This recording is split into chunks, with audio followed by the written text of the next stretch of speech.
Sandra, bonjour. Nous sommes sur le stand Peltor. Oui, et ICOM. Et ICOM. Et vous allez nous parler justement du ICOM, parce que depuis que la législation a évolué, enfin elle a évolué, Enfin. comme les législations scandinaves, il y a la possibilité maintenant de communiquer sur le lieu de la chasse. Et c'est toujours très important de pouvoir communiquer parce qu'en cas de blessure, un chien, un homme, une maladie, un problème, on peut communiquer immédiatement. Et dans les pays où le climat est rude, on n'a pas de temps à perdre.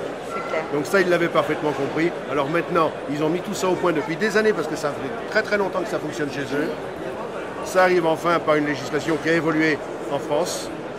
Et dites-nous maintenant ce que l'on peut faire et quelles sont les alliances entre ICOM et Peltor. D'accord.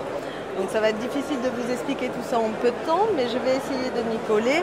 Donc l'intérêt aujourd'hui d'offrir un moyen de radiocommunication dans les groupes de chasse, c'est comme vous l'avez très bien dit, sécuriser votre chasse. L'idée c'est d'éviter un tant soit peu les accidents potentiels, prévenir les promeneurs éventuels et tout ce qu'on peut trouver en zone de chasse, et également coordonner le groupe de chasse. C'est très important parce qu'aujourd'hui on se retrouve sur le terrain, on est isolé et pour l'heure, il est vrai que le GSM remporte pour l'instant la prime parce que c'est vrai que tout le monde aujourd'hui a un GSM sur soi.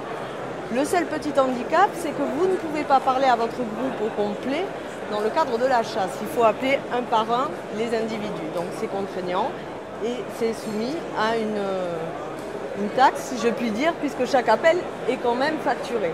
La radiocommunication reste libre. Et le problème du GSM, alors, qui est aussi très important, parce que moi je le connais bien dans le sud de la France, dans les Cévennes, ça passe pas. La couverture. Il n'y a pas de couverture. Il n'y a pas de couverture. La couverture. Alors que ça passe. Alors que la radio, vous allez passer sur votre groupe de chasse parce que, en effet, vous allez chasser toujours à proximité sur un rayon, un périmètre de 2, 3, 4 km. Maximum, oui. Voilà, à peu près. Donc la radio va vous permettre de pouvoir communiquer dans les terrains les plus dégagés de 5 à 7 km.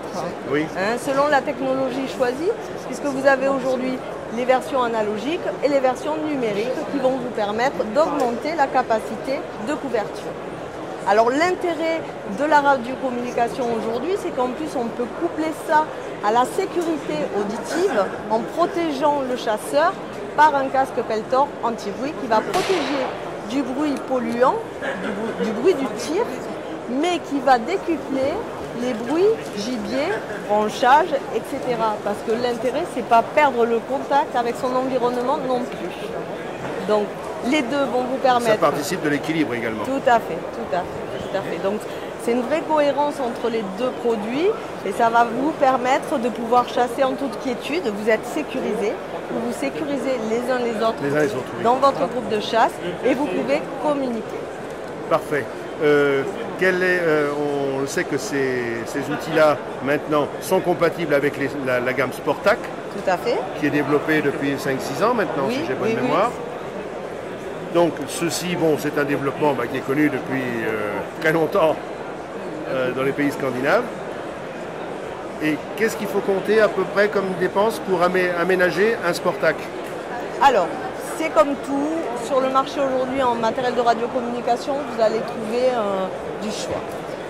Maintenant, vous avez du matériel donné professionnel, c'est-à-dire des châssis aluminium, des coques polycarbonate. C'est du matériel qui est prévu pour des climats extrêmes.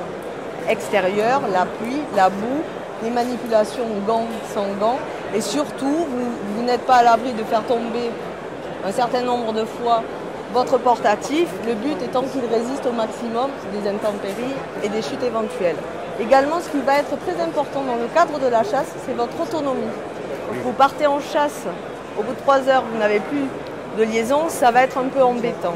Donc sur une gamme de matériel professionnel, vous allez couvrir votre chasse sur 15 heures en utilisation normale à peu près.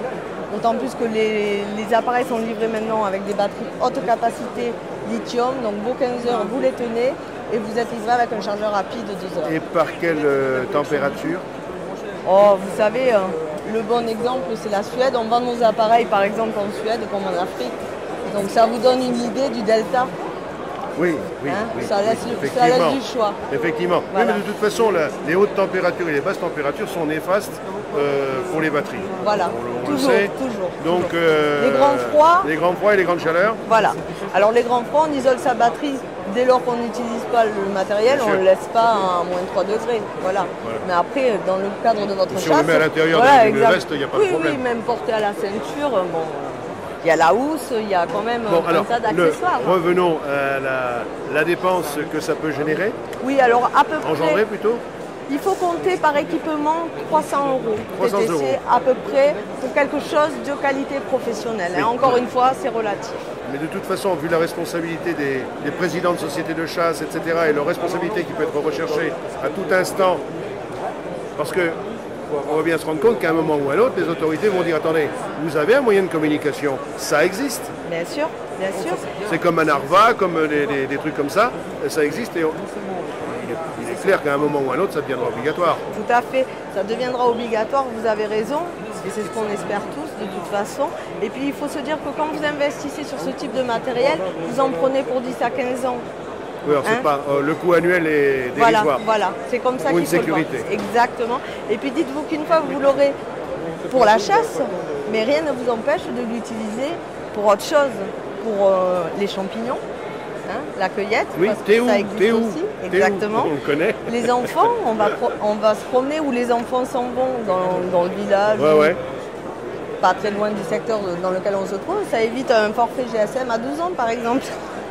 Vous donnez le portatif à votre gamin et s'en va avec Oui, le puis la portatif. surveillance de bébé, j'ai vu d'ailleurs Oui, dernièrement aussi. des gens qui surveillaient, ils avaient les enfants Aussi. dans une autre maison et ils surveillaient les enfants Bien sûr, à distance. Bien sûr, on peut imaginer tout On un peut tas tout imaginer en d'applications. fait, voilà. Tout à fait. Bon, je vous remercie plaisir. de cette explication qui, je pense, va éclairer les internautes et surtout éclairer les chasseurs parce qu'on se rend compte que l'âge des chasseurs, ben, ça ne va pas vraiment en s'abaissant et que nous autres, les seniors, comme on nous appelle, eh bien, on est peut-être un petit peu plus soumis à des incidents.